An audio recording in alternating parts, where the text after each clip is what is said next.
banyak aktivitas yang harus kita kerjakan. Kita meluangkan waktu untuk sama-sama hadir di tempat ini, sama-sama hadir di agenda ini, sama-sama taklim.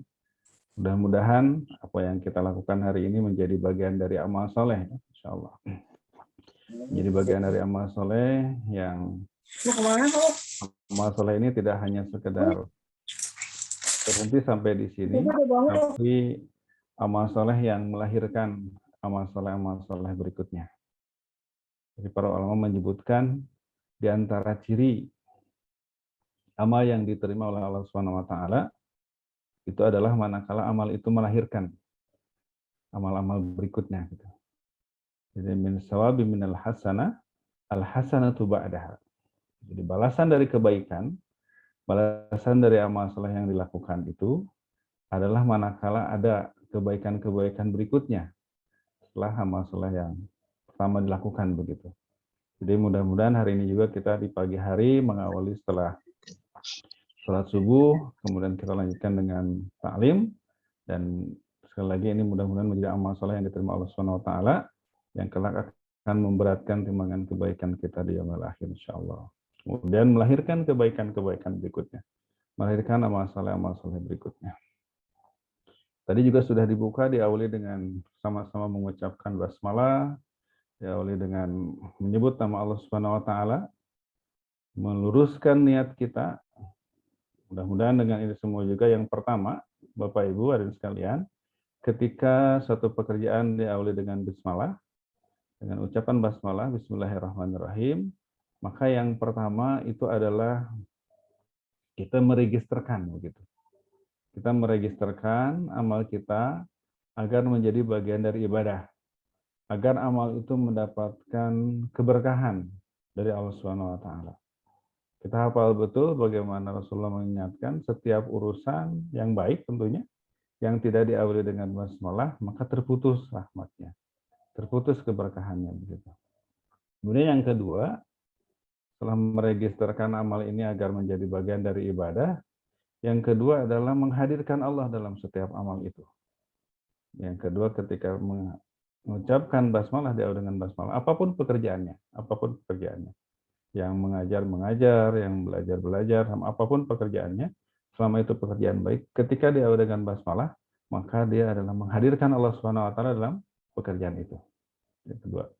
Yang ketiga, setelah kita meregisterkan, kemudian juga menghadirkan atau menyertakan Allah dalam amal itu, dalam kegiatan itu, maka yang ketiga adalah menyerahkan seluruh hasil dari usaha itu, hasil dari upaya itu, hasil dari amal itu kepada Allah Subhanahu wa taala. Kita belajar, kita aktivitas apapun, upaya kita, usaha kita maksimal. Tapi perkara hasil, maka diserahkan kepada Allah Subhanahu wa taala. Kewajiban kita itu kan belajar, kewajiban kita itu kan berusaha, ya. Tapi yang menentukan hasil adalah Allah Subhanahu wa taala, apapun aktivitasnya. Baik Bapak Ibu dan hadirin sekalian, amanah yang disampaikan kepada saya hari ini adalah untuk membahas, untuk sama-sama mengkaji tentang adab, ya, tentang adab. Tentang adab atau pentingnya adab, kemudian juga tentang adab menuntut ilmu. Ini sangat penting Bapak Ibu dan sekalian. Makanya dikaji kita sama-sama insya Allah. Izin saya share screen ya, Bapak Ibu dan sekalian, untuk lebih menjelaskan materi ini, karena untuk sekarang lebih memudahkan ya, share screen. Oh masih disable ya? Sudah bisa Pak Ustadz, coba lagi. Oh ya.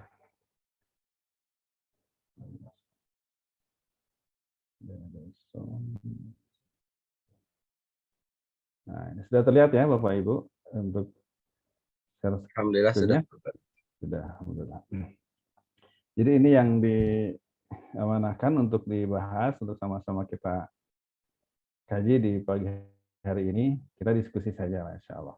Karena kalau menyimak saja, biasanya apalagi pagi hari ini ya, ini lumayan tantangannya lumayan nih pagi hari ini. Pagi hari ini tuh enaknya ya jalan-jalan atau melakukan aktivitas yang lain begitu ya. pagi hari ini. Ini pagi-pagi langsung ngaji. Gas untuk ngaji, luar biasa. Alhamdulillah. Nah, ini materi yang akan kita bahas di pagi hari ini tentang pentingnya adab, dan salah satu di antara bagian adab. Karena kalau bicara adab ternyata banyak begitu ya. Banyak sekali gitu. Kalau bicara adab. Mungkin nanti insya Allah pada sesi berikutnya atau nanti ada pembicara berikutnya yang bahas tentang adab yang lain yang perlu dibahas. Kemudian sebelumnya saya harus memperkenalkan diri dulu karena saya belum kenal juga semua. Hari ini baru bersilaturahim. Mudah-mudahan silaturahim ini juga silaturahim yang memanjangkan usia kita gitu ya, sebagaimana diajarkan Rasulullah. Memanjangkan usia dan juga memperluas rezeki kita insya Allah. Nah, ini saya Bapak Ibu sama dengan yang tampil hari ini ya. Jadi itu fotonya. Ini saya, nama saya lengkapnya Nanang Soekarna ya. Kenapa saya tulis di sini AMDRMIK ya, supaya tahu kalau saya itu bukan background-nya, saya itu bukan dari dunia begitu. Saya itu AMDRMIK. Jadi kalau RMIK itu rekam medis dan informasi kesehatan. Jadi Bapak Ibu, saya itu background-nya rekam medis ya. Ada yang tahu rekam medis itu apa?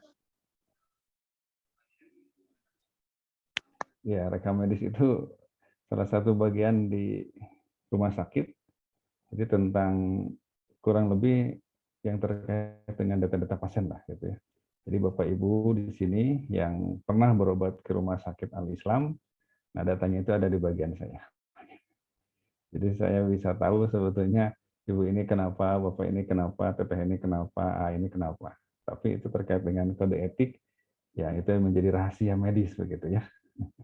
Nah, saya ini sampaikan supaya dari awal kita sudah mengetahui. Saya background-nya bukan RMIK ya, tapi di sini saya bukan Ustadz. Kan kalau Ustadz biasanya SAG ya. Salah ya, biasanya kalau Ustadz SAG ya. Dan saya dari Bandung, jadi bukan SAG. SAG mah kan sarjana asal Garut ya. Kalau saya dari Bandung gitu. Nah, ini saya kemudian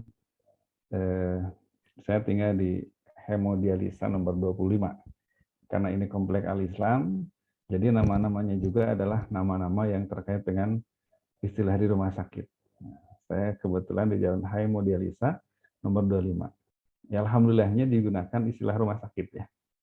Untungnya begitu ya, istilah kesehatan. Karena kalau digunakan istilah yang umum atau istilah bahasa Indonesianya, itu jadi nggak enak. Kalau saya ditanya, Pak tinggalnya di mana? Di Jalan Cuci Darah. Aduh, nggak enak. Tapi kalau hemodialisa masih inilah. Walaupun orang jadi susah nyebutnya gitu ya. Hemodialisa gitu. Ini bagi yang umum ya lumayan sakit ya. Nah, karena ini saya bukan background agama, tetapi ini ada kewajiban bagi kita semua. Kata Rasulullah, di antara hak muslim atau kewajiban muslim terhadap muslim lainnya adalah idzan tansahaka fansahlahu. Kalau dimintai nasihat, maka berikan nasihat itu begitu. Dan ini juga dalam rangka saling menasihati kita insya Allah satu sama lain. Jadi bukan saling menggurui, bukan saling mengajarkan gimana, tapi sama-sama saling menasihati insya Allah. Sehingga kalau dalam bahasa Arabnya disebut ini. Apa Cesela ini dibacanya?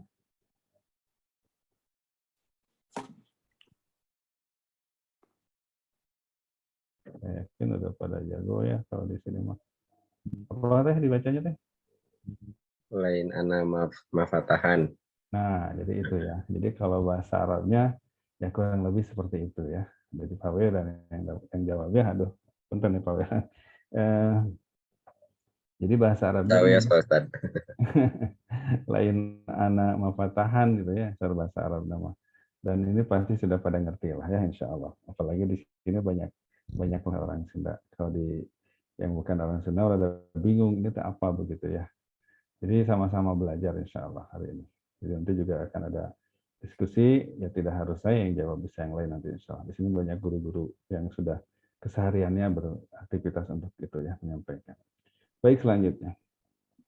Nah, ini bahasan kita, Bapak Ibu hadirin sekalian. Bahasan kita hari ini nggak banyak sebenarnya. Hanya dua saja. Yang pertama ada tentang pentingnya adab. Kenapa sih adab mesti dibahas? Karena ini memang penting begitu. Pentingnya adab. Kenapa penting? Nanti insya Allah akan kita lihat. Kemudian yang kedua ada sedikit tentang adab menuntut ilmu. Karena ternyata ini juga terkait dengan apa yang kita lakukan hari ini dan apa yang akan kita lakukan terus. Jadi pekerjaan panjang gitu ya.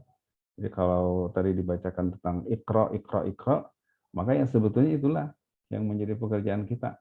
Ikra. Jadi semboyan kita itu sebenarnya ikra gitu ya. Baca. Bukan kerja. Jadi semuanya kita itu sebenarnya baca. Bukan hanya sekedar kerja, tapi harus baca juga begitu. Penting gitu. Nah, ini bahasan kita. Baik, selanjutnya. Nah, ini ada ungkapan seperti ini. Orang yang tinggi adab, walaupun kekurangan ilmu, itu lebih mulia ternyata Bapak Ibu. Daripada orang yang tinggi ilmu, tetapi kekurangan adab. Nah, ini mungkin yang menjadi salah satu alasan kenapa adab itu penting kita bahas. Kenapa adab itu harus kita bahas. Kenapa adab itu menjadi bahasan, menjadi pembicaraan kita hari ini. Begitu. Karena ternyata orang yang tinggi adabnya, walaupun kekurangan ilmu, dia akan lebih mulia daripada orang yang punya ilmu, tinggi ilmu, ataupun punya yang lainnya sebetulnya. Ada satu ungkapan juga yang mengatakan bahwa adab itu lebih berharga daripada emas yang dimiliki oleh seorang. Ini sama konteksnya. Jadi ini yang harus ada dalam diri kita dulu bahwa adab itu penting begitu. Adab itu penting. Yang pertama. Kemudian ungkapan-ungkapan lain yang menyatakan adab penting, yang lainnya lagi adalah bagaimana di sini disampaikan dari Imam Malik begitu. Beliau mengatakan kepada pemuda Quraisy. Jadi ada satu hal yang harus kita lakukan terlebih dahulu. Katanya pelajari adab sebelum mempelajari ilmu. Karena tadi kalau ilmunya tinggi tapi tidak punya adab, nggak bagus juga. Tidak menjadi kebaikan. Jadi kata beliau, ta'allamul adab qabla an ta'allamul ilm. Anta ta'allamal ilm. Dipelajari dulu adab sebelum ilmu itu. Karena ketika sudah ada adabnya, maka ketika punya ilmu itu akan sesuai. Atau akan digunakan sesuai dengan seharusnya begitu. Ini yang pertama yang disampaikan oleh Imam Malik tadi, pelajari dulu adab. Kemudian yang lainnya, ada ungkapan dari Saleh juga, Yusuf bin Husain, beliau mengatakan, bila adab tafhamul ilmu. Jadi dengan adab itu, ilmu akan lebih mudah dipahami. Karena memang sudah bisa dirasakan ya Bapak Ibu hadirin sekalian, ketika kita mempelajari sesuatu, kemudian tidak mendahulukan adab, contoh misalnya kalau ada orang yang mengatakan itu ada teori setengah isi, setengah kosong, atau ya gelas isi dan gelas kosong itu, nah itu kan sebetulnya bagian dari adab ketika menuntut ilmu. Jadi kalau misalkan dari awal sudah merasa bahwa apa yang ada pada diri kita itu isi, ya memang sulit akan masuk gitu. Ya analoginya seperti hanya gelas. Jadi kalau gelasnya, ini saya lagi bawa gelas, jadi kalau gelasnya itu isi, maka sulit untuk menimpung air. Tapi kalau kita kosongkan, maka akan mudah untuk menampung air. Nah, makanya juga seringkali ketika dalam suatu proses pembelajaran, sering diungkapkan, sering disampaikan terlebih dahulu, kita kosongkan dulu hati kita kosongkan dulu, supaya ada yang masuk ke dalam diri kita. Itu yang kedua. Kemudian yang lainnya lagi yang menyebutkan bahwa adab itu penting, ini, Ibnu Mubarak itu sampai mengatakan, kami mempelajari adab itu 30 tahun. Sedangkan mempelajari ilmu 20 tahun. Ya, artinya memang adab memiliki porsi yang lebih. Memiliki perhatian yang lebih sehingga dari sisi waktunya pun lebih lama ajarannya. Ini dari ulama-ulama terdahulu. Para orang-orang saleh terdahulu mengatakan begitu. Kami mempelajari adab itu 30 tahun, tetapi mempelajari ilmunya adalah 20 tahun. Luar biasa ya. Kemudian ulama lain mengatakan, mereka para ulama dahulu itu mempelajari hidayah atau mempelajari petunjuk, mempelajari adab, bagaimana mereka menguasai. Penting sekali begitu ya adab. Ini menjelaskan, menyampaikan kepada kita bahwa adab ini penting. Dan banyak, sebetulnya masih banyak keterangan-keterangan lain yang menyatakan bahwa adab itu penting. Begitu. Sebagai pembuka kita semua bahwa segala sesuatu itu mesti disertai dengan adab. Begitu. Kemudian siapa lagi yang mengatakan? Nah ini. Khalid bin Al-Husain berkata kepada Ibnu Mubarak. Apa yang dikatakannya? Belum mengatakan, nahlul katsir minal adab ajbadu minna ila katsirin minal hadis. Min hadis. Kami lebih butuh dalam mempelajari adab daripada banyak menguasai hadis. Jadi ini para ulama terdahulu itu memang lebih mengutamakan adab. Sehingga tadi ada ungkapan orang sedikit ilmu nggak masalah, tapi yang tidak boleh itu adalah tidak punya adab atau sedikit adab. Sehingga ketika apapun yang sudah ada pada diri kita, banyak harta, banyak ilmu, kalau tidak disertai dengan adab, itu jadi masalah. Jadi tidak baik. Selanjutnya siapa lagi? Nih. Ini juga penting Bapak Ibu hadirin sekalian untuk mengajarkan kepada generasi kita, penerus kita, anak-anak didik kita. Barang siapa yang mengajarkan adab, man addabab nahu saghiran qarrat ainuhu kabiran. Barang siapa yang mengajari anaknya adab semasa kecil, maka akan menunjukkan pandangannya ketika ia telah dewasa. Jadi kan hari ini Bapak Ibu hari ini mendapatkan kebaikan tidak semata-mata hari ini berbaik gitu. Dibaikan oleh Allah Subhanahu wa taala, tapi ini berdasarkan atau karena didikan orang-orang tua kita bahwa ini adalah satu yang perlu. Bagaimana berbicara, bagaimana menyampaikan, bagaimana bergaul, bagaimana bersikap kepada guru, kepada orang tua, kepada sesama dan lain sebagainya. Ini yang harus dipertahankan, harus diajarkan. Sehingga hari ini pun kita bersama dengan ini Tunas Insan Mulia itu kan SD yang sekolah yang atau lembaga pendidikan yang berbasis karakter. Rasanya ini memang benar-benar perlu ditanamkan. Tanamkan kepada anak-anak adab agar mereka ketika dewasa itu juga menjadi pribadi yang menyejukkan, menjadi pribadi yang enak ketika kita berinteraksi dengan mereka. Kemudian ini dari Ibnu Abbas. Ibnu Abbas ini kan salah satu yang didoakan oleh Rasulullah SAW akan mempelajari atau memahami ilmu gitu ya. Beliau itu didoakan oleh Rasulullah SAW, Allahumma faqihu fid din wa alimhu ta'wil. Yang ini juga menjadi doa ketika belajar. Allahumma faqihni fid din wa alimni at-ta'wil. Ya Allah, berikan pemahaman kepada kami tentang agama, kemudian juga berikan pemahaman kepada kami tentang pengetahuan yang lain. Ta'wil itu ya, kalau dari Ibnu Abbas itu memahami Al-Quran, memahami tafsir Al-Quran. Beliau mengatakan, utlub al-adab, fa'innahu ziyadatun fil aql. Pelajarilah adab, karena itu adalah nilai tambah bagi akal. Kembali ke yang tadi, bagus ilmunya, kalau tidak disertai adab jadi kurang. Bisa jadi ada kesombongan, bisa jadi merendahkan orang lain. Gitu. Bisa jadi ilmunya tidak digunakan sesuai dengan yang semestinya. Kemudian adab itu juga apa? Petunjuk bagi keluhuran budi, penghibur di dalam kesepian, kawan dalam keterasingan, dan harta di saat sedikit kekayaan. Jadi ternyata orang-orang yang tidak memiliki harta sekalipun, atau tidak dititipkan banyak harta oleh Allah Subhanahu wa taala, kalau dia memiliki adab, maka dia menjadi orang yang baik. Itu tadi kembali ke yang tadi. Kemudian apa lagi? Asyarafu bil adab, la bin nasab, wa adabul mar'i khairun min dhahabihi. Ini yang tadi saya katakan juga. bahwa kemuliaan itu karena adab, karena kesopanan,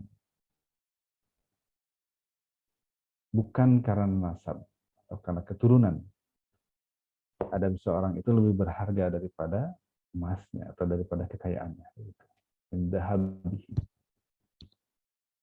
Jadi orang intinya keturunan baik pun kalau tidak punya adab jadi nggak bagus.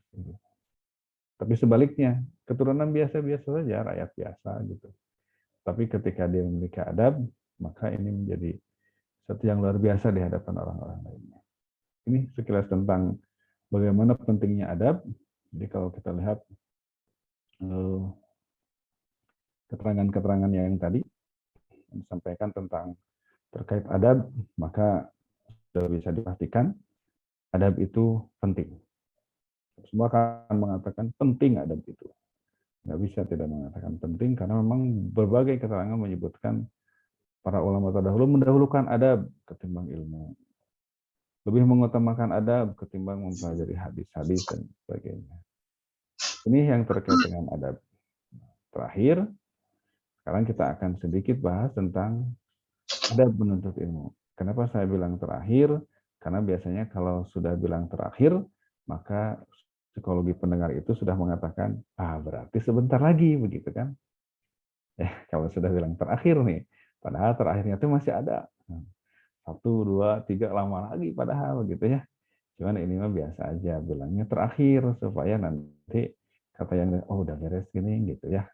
Karena kalau katanya ya, saya pernah dengar itu, kata sahabat Ustaz menyampaikan, ada penelitian Bapak Ibu katanya orang dewasa itu mampu menyerap, menerima apa yang didengarkan, apa yang disampaikan itu kurang lebih 15 menit. Nah, saya udah 2 kali nih, udah 2 kali lipat nih gitu. Ya berarti kan biasanya udah kemana-mana gitu ya, udah kemana-mana. Apalagi metodenya kan kalau Zoom itu nggak kelihatan. Jadi ya kalau tidak di on cam bebas begitu. Artinya ya udahlah sambil dengerin aja, bisa sambil mengerjakan aktivitas yang lain, nggak masalah. Tapi ya alhamdulillah ini bagian dari talabul ilmi kita. Makanya tadi saya sampaikan yang terakhir. Nah, tapi yang terakhir itu masih ada beberapa poin lagi ya Bapak Ibu. Saya sampaikan sedikit lagi ini memang tentang sedikit adab untuk menuntut ilmu. Kita lanjutkan slide-nya ya. Nanti akan kita sediakan untuk berdiskusi, untuk sharing, sama-sama sharing gitu. Nah, adab menuntut ilmu. Ini kita mulai dari yang pertama. Nah, yang pertama itu adalah niat. Niat ini Bapak Ibu, kita juga semua sepakat. Pertama adalah niat itu di awal, tapi menentukan akhir gitu. Niat itu di awal. Jadi semua niat itu kan di awal. Ya kecuali kalau niat saum sunnah. Niat saum sunnah kan bisa ketika sudah siang jam 9, belum makan apa-apa, pas lihat nggak ada apa-apa di rumah juga, akhirnya ya udahlah kita saum. Nah, itu kan di tengahnya. Tetapi pada umumnya niat itu di awal. Apa niat itu? Ya niat itu maksud sesuatu yang diikuti dengan pekerjaan untuk mencapai sesuatu itu niat begitu.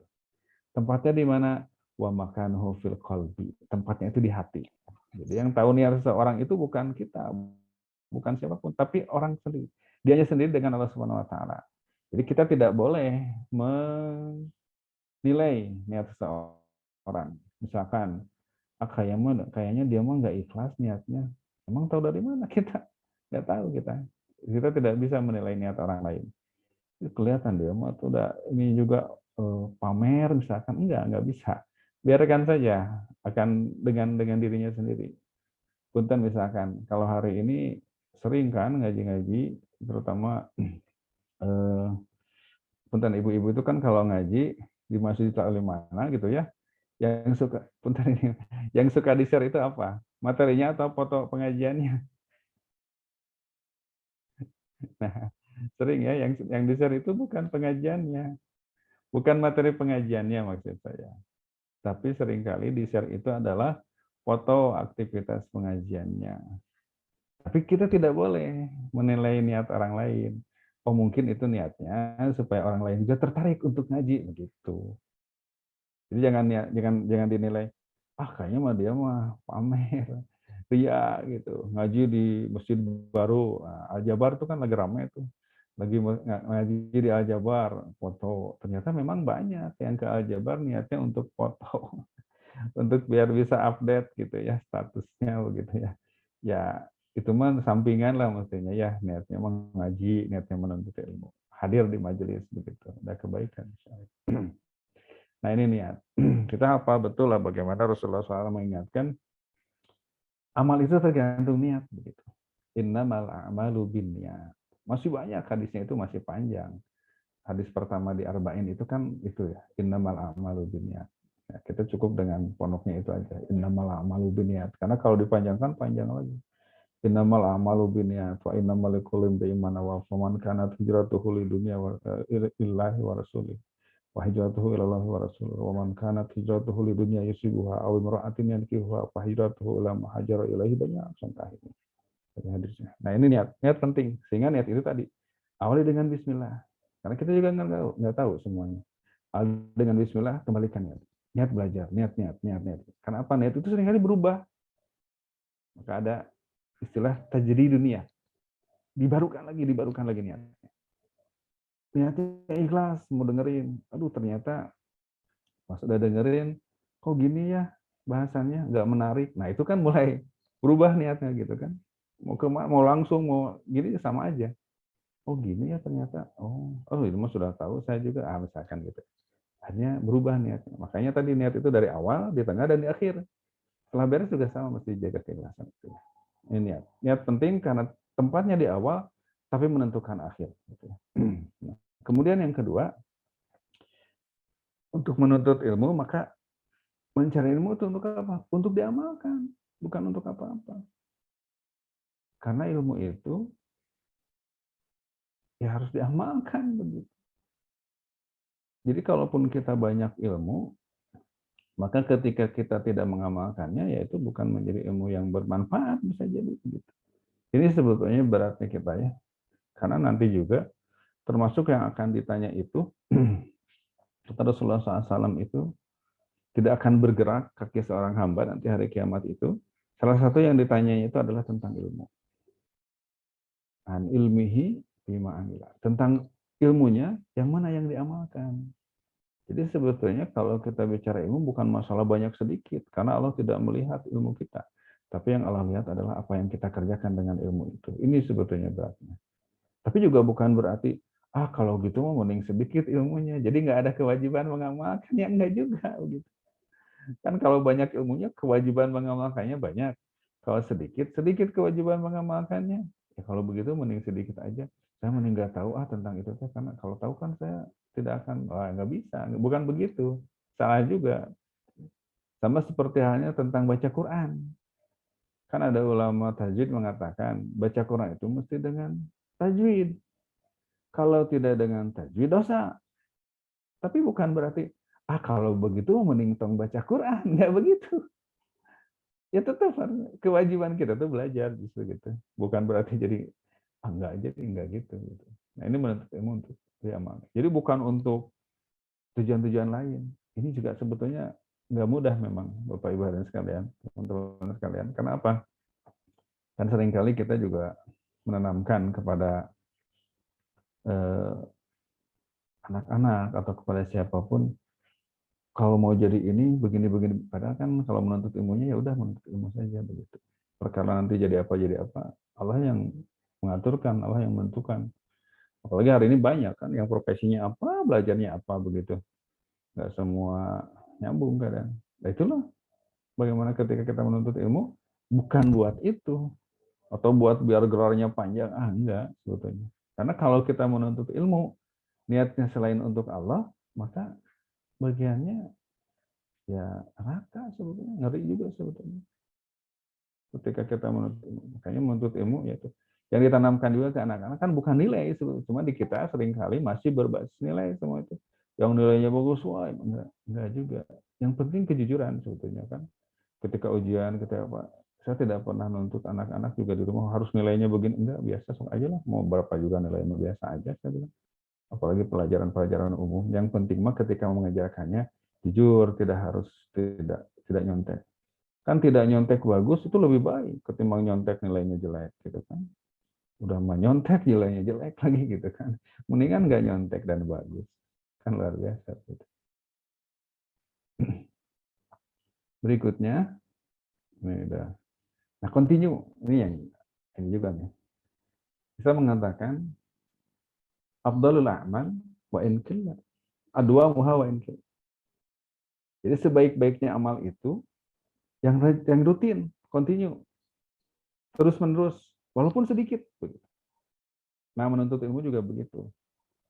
Ya, karena menuntut ilmu kewajiban yang harus kita lakukan terus, tidak terikat kepada siapapun, tidak terikat waktu.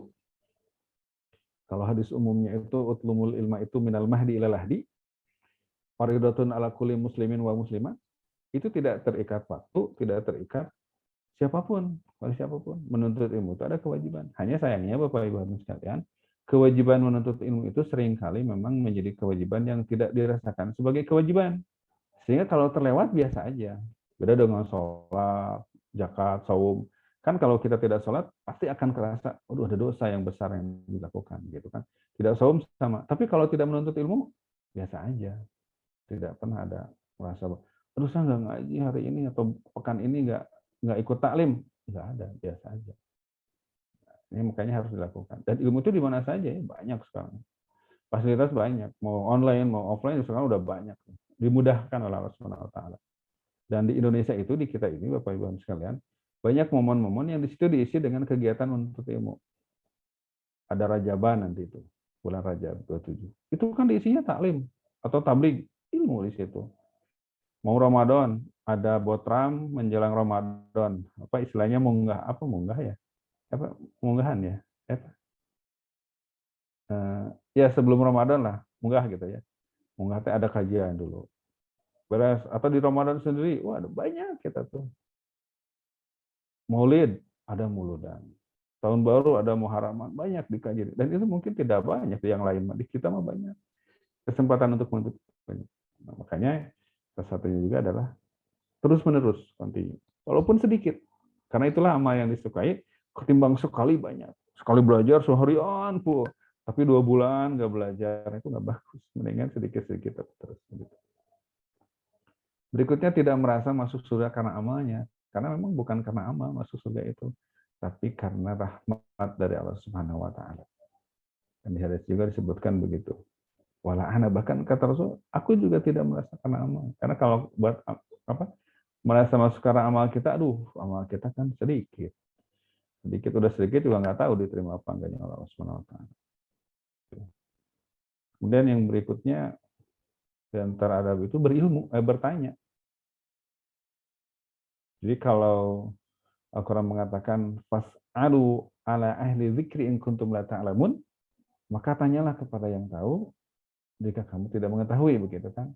Nah, itu bagian dari bertanya itu setengah ilmu, karena kalau guru saya pernah mengatakan dulu, bertanya itu setengah ilmu. Ketika dijawab maka lengkap ilmu. Bertanya itu menjadi bagian dari proses. Walaupun sekarang ada orang yang ketika ada yang bertanya itu justru bukan dijawab, malah diledekin. Kamu nanya, gitu kan? Apalagi kamu nanya, kamu bertanya-tanya, gitu. Kalau gurunya, kalau guru kan nggak boleh gitu ke murid. Muridnya nanya, Bu, ini teh apa? Kata bu guru atau kata pak gurunya, kamu nanya. Si murid nggak mau nanya lagi nantinya. Wah, aku mau udah nanya malah diledekin sama gurunya gitu ya. Dan sekarang mah rame yang begitu teh begitu ya. Nah, ini bertanya, pas alu ala. Walaupun untuk sekarang banyak bertanya itu tidak langsung juga bisa. Bahkan ada yang mengatakan idalam tafhamu fas'alu ila gogli katanya. Kalau nggak ngerti tanya ke Google kena gitu. Idalam tafhamu atau idalam ta'lamu fas'alu ila gogli. Nah, pamitu terang naroskeun ka Google. Pasti Google mah terang. Halo Google, naroskeun muncul gitu kan. Ya kalau bisa ke orang dulu. Karena Google itu kan kadang-kadang menyesatkan juga ya kalau tidak tahu yang mestinya seperti apa. Nah, bertanya itu bagian dari adab menuntut ilmu. Berikutnya, terakhir,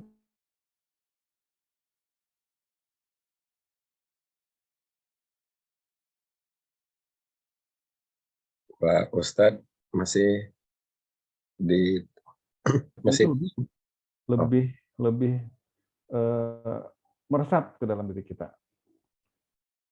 Kita bisa Bismillah, ajarkan kepada yang belum bisa Bismillah. Kita belajar kepada orang yang sudah bisa, Alhamdulillah. Begitu. Dan itu lebih. Kalau kita setelah belajar, maka kan kita bisa menyampaikan, misalkan kepada yang di rumah, ajarkan. Jadi kalau misalkan bapak-bapak, misalkan udah beres Jumatan, itu kan bisa disampaikan lagi materi tentang Jumatan tadi. Materi yang disampaikan khotib kepada orang-orang yang ada di rumah, kepada istrinya, kepada anaknya yang tidak ikut Jumatan. Jadi jangan sampai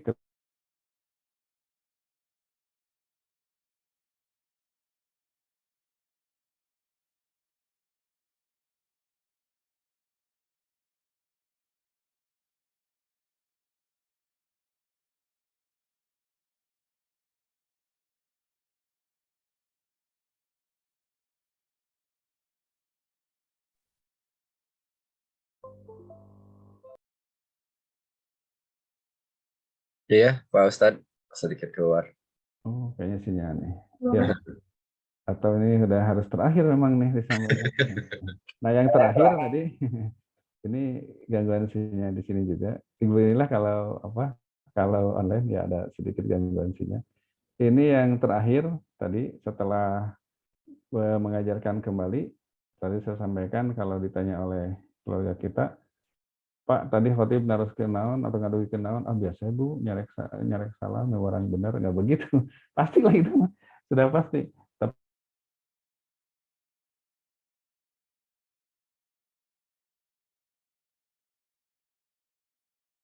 menyampaikan ini, atau setelah pengajian menyampaikan ke ini gitu.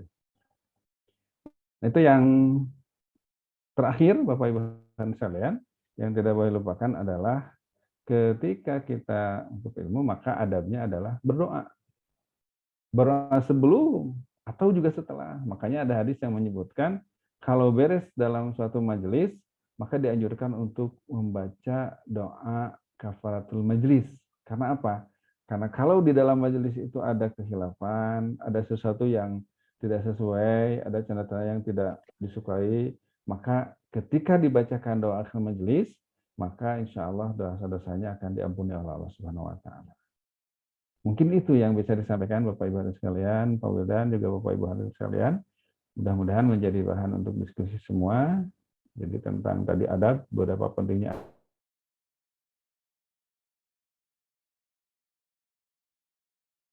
Maka dikembalikan kepada pembawa acara. Terima kasih. Mangga. Baik, terima kasih Pak Ustadz. Mungkin untuk selanjutnya sesi tanya jawab ya. Mangga ayah bunda atau ibu bapak guru ada yang mau bertanya. Pak Ustadz, untuk pertanyaannya apakah mau ditampung dulu atau mau langsung dijawab? Mangga terlangkung saya namanya. Ada dijawab lama enggak? Boleh, dijawab saja ya Pak. Mohon. Mangga ibu bapak, ayah bunda. Ada yang mau bertanya?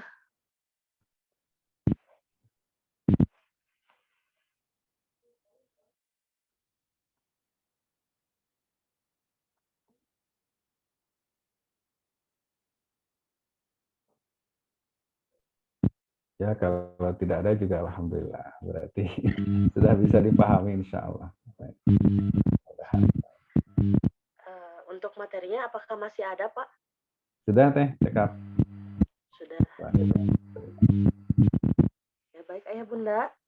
Apakah ada yang mau ditanyakan kepada Ustadznya?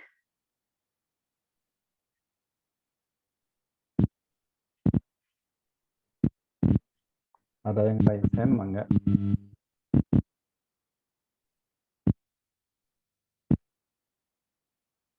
Mohon Pak, izin bertanya. Bu Puput? Iya, mangga bun. Tanya Bu. Ustadz, Assalamualaikum warahmatullahi wabarakatuh. Udah boleh diizinkan Bu, maaf.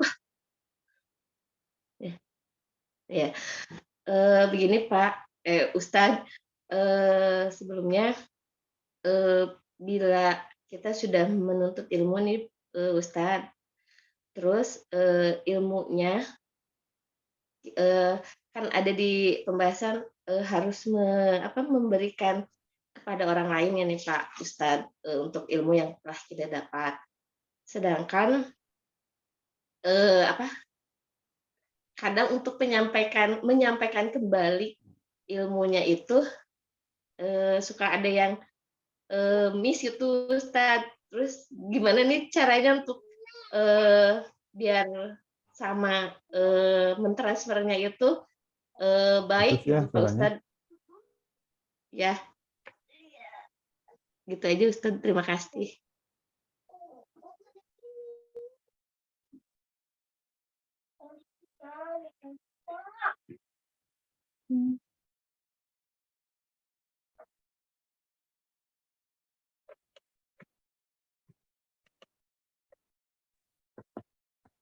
Udah Bu Puput? Apa tadi putus-putus ya? Ya, Punten Mbak Aisyah tadi suaranya putus-putus. Oh iya, sinyal. Ya gini Ustadz, tapi ini kan kalau yang saya tangkap tadi tentang menyampaikan kembali, kemudian tidak semua orang bisa menyampaikan apa yang didapatnya. Kurang lebih begitu Bu ya? iya dengan baik gitu Ustadz, terus, untuk menyampaikannya itu apa ya, maksudnya untuk biar, sama-sama, menerima gitu Ustadz, memahaminya, tidak ada yang miss gitu, gimana caranya Ustadz? Terima kasih. Baik, Tasela kayaknya dijawab aja dulu ya. Ya, maaf. Ya, baik. Bismillahirrahmanirrahim. Jadi Bapak Ibu dan sekalian, ketika kita ada kewajiban untuk menyampaikan, memang tidak semua di antara kita mampu untuk menyampaikan apa yang harus disampaikan kepada yang lain. Tapi sekiranya memang ada kemauan untuk menyampaikan, maka sampaikanlah sekemampuan kita gitu ya. Karena sebetulnya kan yang menyampaikan apapun kondisinya, baik dia sudah bisa menyampaikan ataupun masih belajar untuk menyampaikan kepada yang lain, itu penerimanya akan beda-beda. Jadi orang jago menyampaikan, katakan sudah biasa menyampaikan, ya belum tentu juga bisa diterima oleh yang disampaikannya, oleh audiensnya begitu, dan atau oleh objek dakwahnya itu. Tapi kewajiban kita adalah menyampaikan. Perkara hasil atau bagaimana kemampuan kita dan lain-lain itu adalah sesuatu yang di luar kemampuan kita. Yang jelas kita itu dianjurkan untuk menyampaikan, perkara nanti tadi bisa diterima atau tidak, ataupun ya bagaimanapun sikap orang yang menerima apa yang kita sampaikan, itu sebetulnya bukan urusan kita. Karena seringkali Bapak Ibu sekalian, ketika kita mengatakan tentang sesuatu, kemudian kita sampaikan dengan baik, kita niatkan agar ada kebaikan juga yang bisa diterima orang-orang lain, belum tentu juga yang lain menerima. Ada kalanya kan ketika kita terlebih-lebih mengkoreksi, misalkan, mengkoreksi pemahamannya. Kita sudah tahu nih, kita ikut taklim, ini semestinya begini, pemahaman teman kita atau pemahaman orang yang kita sampaikan itu berbeda dengan kita. Itu yakin belum tentu diterima semuanya. Tetapi kewajiban kita adalah menyampaikan. Karena ada kalanya orang itu memang ketika diingatkan, ketika disampaikan, yang muncul bukan terima kasih, bukan tanda ya artinya menerima apa yang disampaikan oleh orang lain kepada dirinya, tapi lebih cenderung seringkali tidak menerima, bahkan mencari-cari, oh begini-begini dan lain sebagainya begitu. Jadi itu bukan urusan kita lagi. Yang jelas kewajiban kita itu selama kita mampu untuk menyampaikan lagi kepada yang lain sekemampuan kita, ya maka kita sampaikan. Tetapi tentunya tadi ketika menyampaikan pun juga kita bukan niat gimana-gimana, tapi memang lebih untuk menyampaikan apa yang sudah kita dapatkan saja. Tidak berniat untuk menggurui, tidak berniat untuk menghakimi bahkan begitu kan. Karena ada kalanya begini Bapak Ibu sekalian. Sekarang lagi di kelompok A, sebelumnya di kelompok yang lain.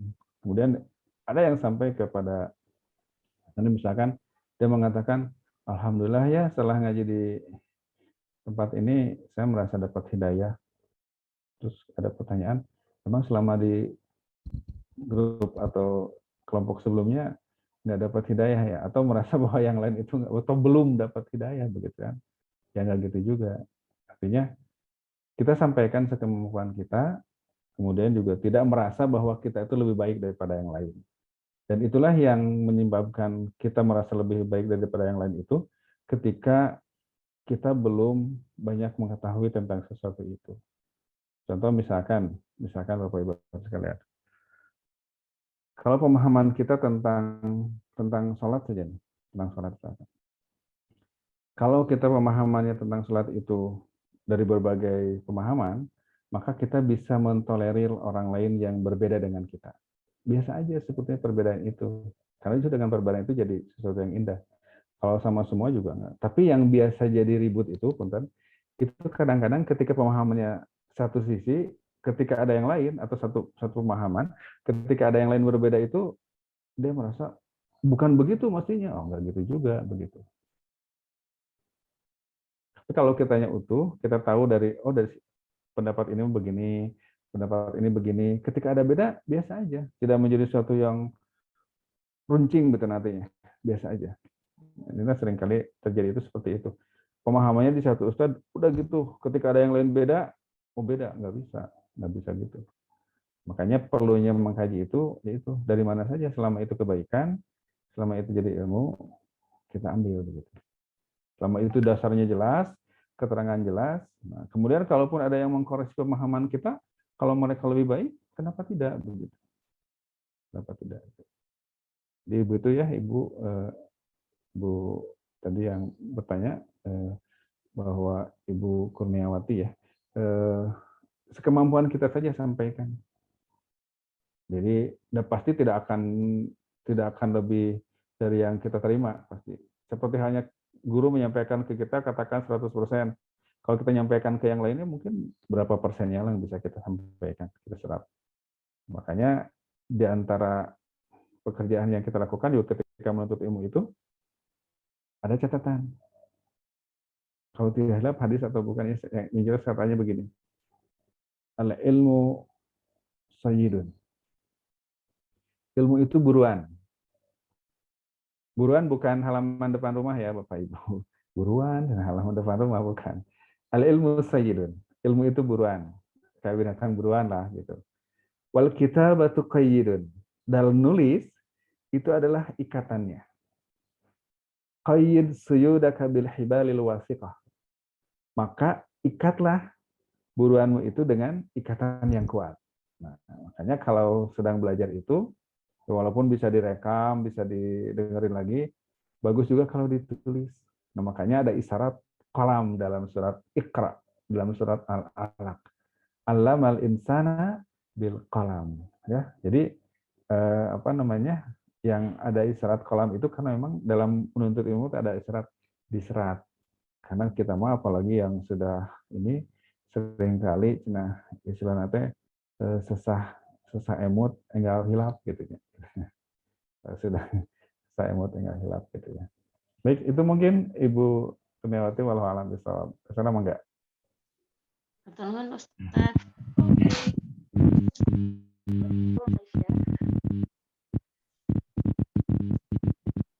Baik, terima kasih.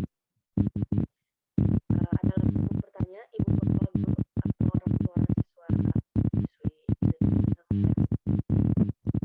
Bu Puput izin bertanya.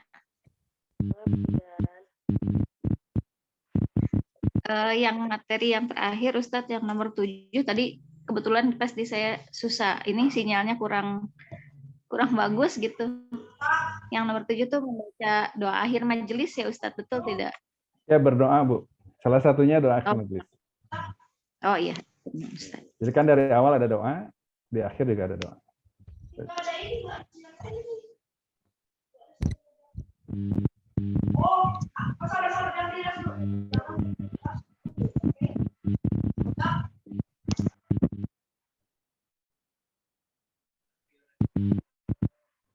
Ayah Bunda, ada lagi yang mau bertanya?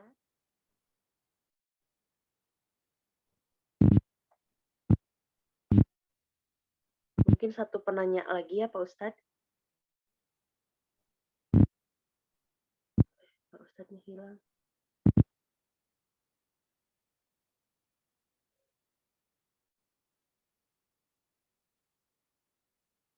Pak Ustadz?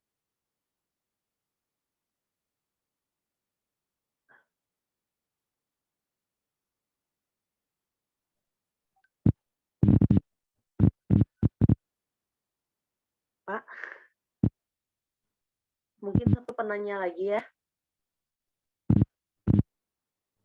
Mangga ayah bunda, ibu bapak.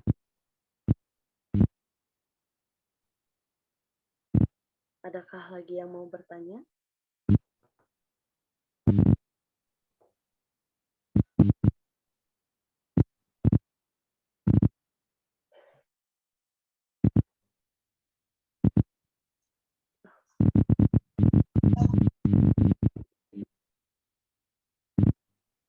Mungkin tidak ada lagi ya Pak Ustadz. Ya, Teh? Tidak ada lagi yang mau bertanya. Alhamdulillah. Insya Allah sudah pada paham. Insya Allah.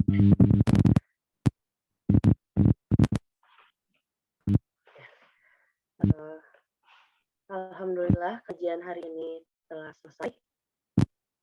Kesimpulan dari materi hari ini ada tentang pentingnya adab dan adab menuntut ilmu, yaitu ada niat.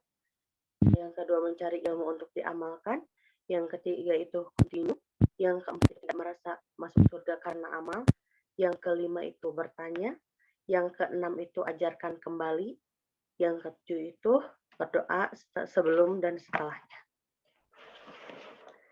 Terima kasih kepada Pak Ustadz atas materi yang telah disampaikannya. Terima kasih kepada Bapak Ibu Guru dan seluruh orang tua siswa yang telah hadir di acara kajian adab. Semoga ilmu yang kita dapat pagi ini senantiasa diberkati oleh Allah Subhanahu wa taala dan dapat memberi manfaat bagi kita semua.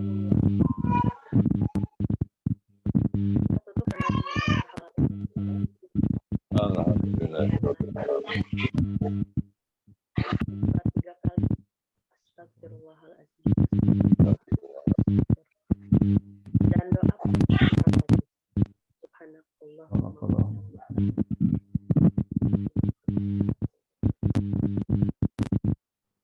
Saya selaku MC pagi hari ini memohon maaf untuk segala kesalahan. Wabillahi taufiq wal hidayah. Wassalamualaikum warahmatullahi wabarakatuh. Waalaikumsalam. warahmatullahi wabarakatuh. Karena atur nuhun. Sama-sama Pak Badan, Bapak Ibu, atur nuhun. Izin deh, ayo. Assalamualaikum. Waalaikumsalam. Semua bisa continue ya, Bapak Ibu semua. Bidi di payun ini, Pak. Mangga Pak. Ada